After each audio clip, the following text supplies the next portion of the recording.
Hi, I'm Andre, and I'm a black nerd with a review for you.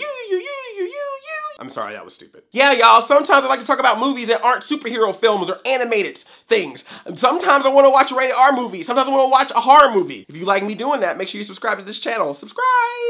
I'm talking about Halloween 2018. Halloween. Well, I guess a little bit of 1978 Halloween as well as 2018 Halloween. You can't talk about the new one without kind of mentioning the original one, so there you go. Here's the funny thing, I thought I had watched the original 1978 Halloween. I was like, I totally seen that movie. So I rented it recently to watch it before I saw the new one and realized I had not seen the entire movie. I saw like the last part, the whole like Laurie and Michael fighting in the house. I saw all of that. I must have seen it at the end of it playing before another movie started, or maybe I was at a Halloween party and they showed that part of the movie as part of the party. So that's why I assumed I had seen the movie and then realized there was a whole like other hour that I had never seen. But I've seen it now. Good movie. And good way to prep for the new movie. Let me say this right now. This is not a spoiler. It's just something you need to know. If you're like, I don't know anything about the Halloween franchise, so I feel like I need to binge watch movies before I go see this new one, let me save you some time. The only movie you need to see is the first Halloween. This is not a spoiler. They have talked about this in public already before the movie came out. This movie ignores everything Halloween 2 and beyond, Resurrections and H2Os and Rob Zombie ones, none of that. It's just Halloween 1978, Halloween 2018, 40 years later, H40. There's even lines in the movie where they're like, hey, didn't this thing happen with Michael Myers? Actually, Michael Myers is back, baby. Like, he is in top form in this movie. You see some gruesome Halloween deaths going on all throughout this film. And usually when you see these types of movies, a whole slasher movie going after people, you kind of sometimes will have your rules of horror movies like, oh, these types of people can't get killed, or you have to do this or that before someone kills you. You gotta have sex or do something evil or whatever, and then you can get killed. All the pure people, they good. This movie ain't got no rules, y'all. You are in trouble if Michael Myers is near you and you are in the way of what he has to do. And what's really cool about this movie is that you do see some deaths right up front and center, but there's a few deaths that you'll also see the results of. Like, it'll happen off screen and you get to see what happened as a result of that altercation with Michael Myers. And those are actually sometimes a little bit more gruesome, because when you see what happened, you start playing in your mind about like, wow, what events led to that actual moment happening? And that can sometimes be more terrifying than what the movie could actually show you. So I think that was really cool that they played around with a little bit of on-screen deaths and off-screen deaths as well. But Michael Myers is not, of course, the only star of this movie. You also have Jamie Lee Curtis coming back as Laurie Strode. What's really interesting about her character and what the movie tries to play on is we've talked so much about the killer, about Michael Myers. This movie really wants to try to analyze a little bit more about Laurie, the victim of Michael Myers' attack. Because when you think about that original movie, she was like a pure, innocent, the world is great girl, and all of a sudden one night on Halloween she's babysitting and this dude is running around killing all her friends and then tries to kill her. That kind of messes you up when you have to live with that for the next 40 years. And they show that. You see Laurie breaking down this movie because she can still feel that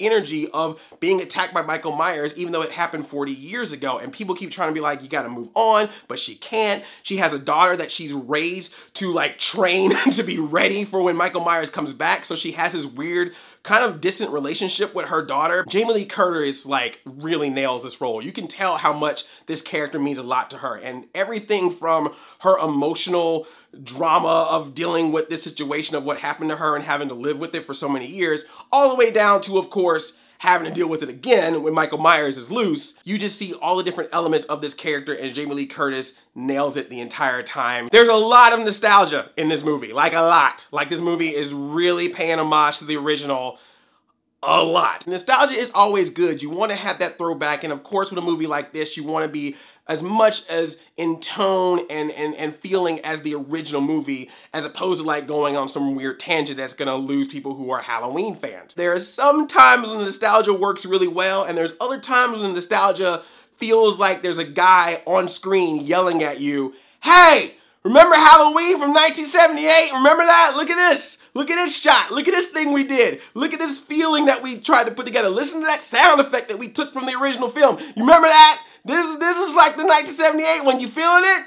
Is it homage enough? And I think it works more than it doesn't work, but I think it's still something to note. But what's interesting is that while it tries to make a lot of homage to the original in that tone and that style of like the scariness of you never know where Michael is and really being in that kind of environment, The movie has a lot of comedy in it. Not like wacky, silly, funny jokes, but more like meta-referencing type jokes. Kind of like the Scream movies where it's like, hey, we're all aware of the horror movie tropes. We're gonna make some meta commentary about it, even though we're gonna do the exact same things that everyone else does. Look, I am not trying to be offensive to anybody out there, but I'm sorry, this movie got some white people doing dumb stuff and horror movie stuff going on in here.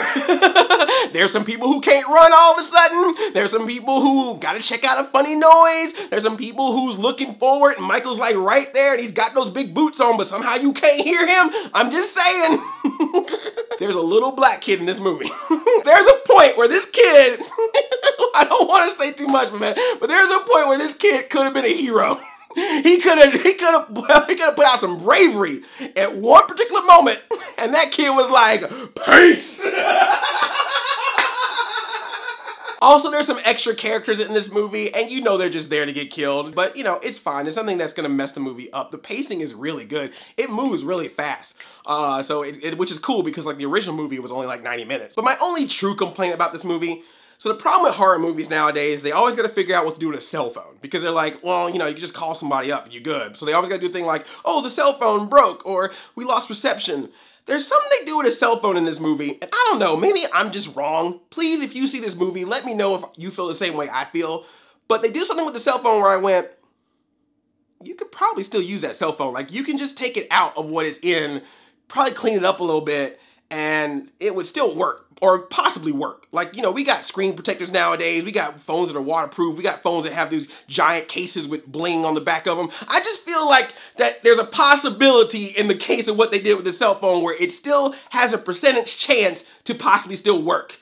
And they just are like, nah, no, well, it's gone. And I'm just like, no. Like it's not really gone, but that's just me. But that is a mild criticism. I really enjoyed this movie. I had so much fun with it. I went with Lamar. Lamar came along with me to see the movie. We saw it in a theater with a crowd of people, and it was the classic Halloween horror movie watching experience where people are gasping and oohs and ahs and don't go in there, you know, all that kind of stuff from all kinds of people. But yeah, you could tell everyone was really entranced with it. It's so enjoyable, and it's definitely the type of movie that you would watch this time of year to get you in that Halloween spirit.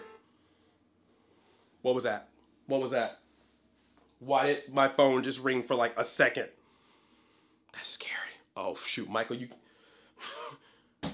Oh no, I broke my phone. So yeah, if you're looking for that movie to watch for this time of year to get you in the Halloween spirit, Halloween 2018 is there. If you're looking for the movie that's gonna bring Michael Myers back to his classic state, Halloween 2018 is there. I really enjoyed this movie, and I think it's a really good experience to watch the original one, which I highly recommend. It's 90 minutes, it's really good, do it.